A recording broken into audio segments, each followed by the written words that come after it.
I know. I know. I thought that I could slide out on y'all and not do a few episodes for about a year. But I logged back on and saw some eyeballs. People were looking at me like, girl, where you at? So I am back by popular demand.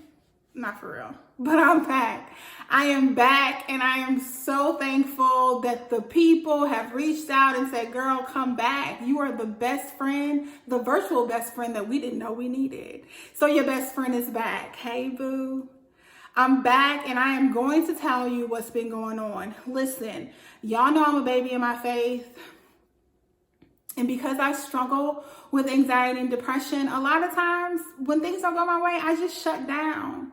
Now, I was still praying and still going to church. Well, virtually going to church. Does that count? It does count. Listen, I don't care what you're saying. God see my effort. Going to church, reading, studying, praying, and I just could not understand why things were not lining up.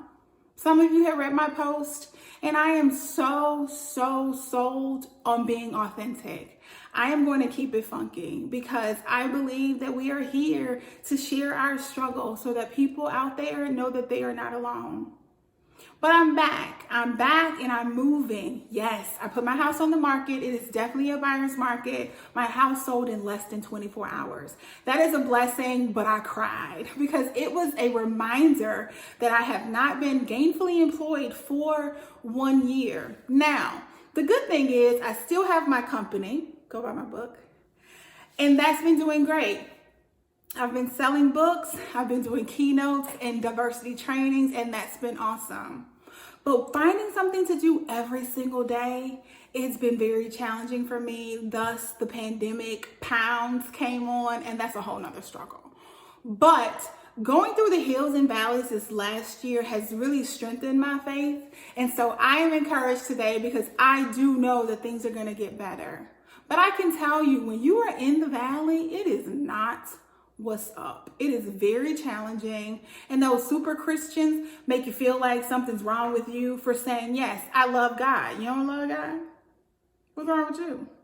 But I'm still struggling. Yes, I love God. He loves me. He will never leave nor forsake me. All things work together for the good. Yeah, I know all the scriptures.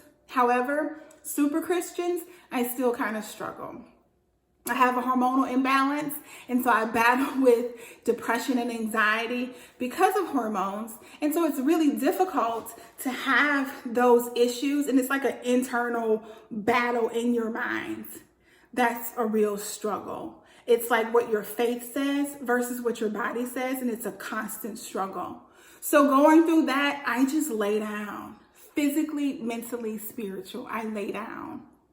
But I get back up. I'm down, but not out. And the hills and valleys of last year almost tried to take me out. The devil gave me a good shot. But guess what? I'm back by popular demand. And I want to tell you that the narrative that individuals have around those people that are unemployed sucks. I don't have any other fancy word to say other than it sucks. Because the narrative is those individuals who have not gone back to work this past year are somehow getting over.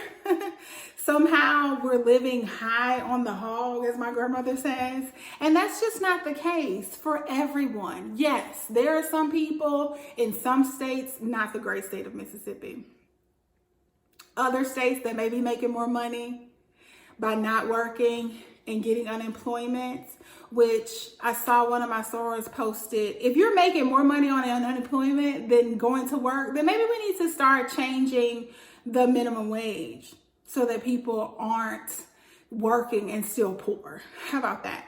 That's a whole nother story. As for me and other people who are professionals, who are highly educated, we are still having a hard time. Statistically, we know that even though COVID is turning around, Black and brown women are still struggling. We still are unemployed at higher rates than other individuals. And for me, that's been difficult. I went to school, I got all the degrees, I did what they said, and it's very challenging to get a job. It's an employer's market just like it's a seller's market. So I put my house on for sale. And in less than 24 hours, I got an offer. That is so great and so sad at the same time. Because the reality is COVID has taken away from me more than other people. COVID has taken away loved ones. COVID has taken away my job and now my house. And I love my house. But I know that God has so much better. It was so important for me to say something in a video because I posted on social media. So for those of you who follow me on social media, who liked, commented, thank you so much. But it was so important for me to say something else on video because some people that follow me on YouTube may not follow me on social media. So I wanted to share my story this way, but also talk to the individuals that said, don't give up. It's gonna be okay. Let me be clear. I ain't giving up. I'm built for it tough. However, I think it's so important to be authentic. So many people are fake,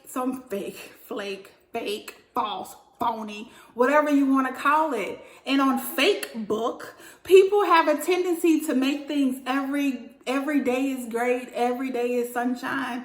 And so when you come across someone like myself who is committed to authenticity, people are like, oh my God, don't kill yourself. No, I'm fine. God is good. I am supported. I am loved. And I believe that things will turn around. But I think it's important for us to be authentic. Especially those of us who have a platform, those of us who have people that are watching us, that are looking at what's going on so that they can be encouraged. I know that Facebook and Instagram just show the highlights. People give you the best parts of their life. For me, I decided to give you all of my life, not because you asked for it. Well, some of y'all did, don't lie. But because it's so important that we support each other and that we're transparent, in my opinion. Your story can help somebody else. The hills and valleys of life, it's just a series of ups and downs. I've been down, but I know I'm going to rise again. So for those people that were worried about me, I am going to be okay. I am already okay. Look at this skin, child. Come on. Even with the extra weight, sis popping, okay? I am going to be okay. I am okay. And God is going to give me something that is going to blow my mind. And guess what? You're going to know about it because I'm going to tell you. I'm going to tell you. Exactly. So you can say, you know what? If God did it for her, God can do it for me. Because God is dope like that, okay? He don't care about race, color, sexual orientation. Happy Pride Month, by the way. Don't care about none of that. That's us. But that's a whole nother YouTube session. So I just wanted to stop by and say, hey, boo, I'm back. I promise to be more consistent. I really didn't think y'all was checking for me like that. But now I know you are. And since I have been crowned your virtual best friend, I ain't gonna let you down. Ask my best friends. They'll tell you, listen, when Shonda with you, I ride or die. Well, not ride or die, because y'all know I can't fight. But I'll ride, and then when it's time to fight, I'll call people who can fight. All right? Okay. I mean, I know my role. So thank you so much for your support. Thank you for following. Thank you for sharing. Thank you for commenting, subscribing, and encouraging me. It means so much. Listen, I don't know what the future holds. But I do know that I'm going to be here. I'm not laying down. I'm not giving up. Well, I did lay down. But I got back up. And that is what it means to live a life on purpose. Thank you so much once again. Don't forget to share, comment, like, subscribe. Thank y'all. Bye, boo.